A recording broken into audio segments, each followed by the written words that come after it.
তো বাজার যেহেতু অনেক দূরে, আমরা কি করি, পালা বদল করে আমরা যাই। তাহলে আমাদের একটু উপকৃত হবে, গাদারও কষ্ট হবে না, আমাদেরও কষ্ট হবে না, আমরা যেতে পারবো। তখন বলল কে আগে যেতে পারে। তখন বলল যে প্রথমে যেহেতু বৃদ্ধ বাবা, তো বাবাকে আগে সেটার মধ্যে রাখলেন, উঠলেন।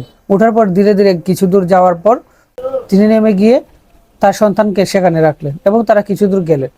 এই প্রথম অবস্থায় যাওয়ার পর একজনের সঙ্গে দেখা হলো। তারা বলল যে কিরকম গাদা দে বেয়াদব।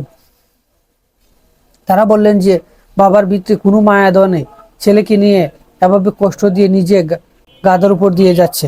একথা বলার পর বাবা বললেন, দেখেন, আমাদের নির্দিষ্ট একটা পরিকল্পনা আছে, আপনাদের কথা আমি শুনলাম না। বলে তারা কিছু দূর চলে গেল।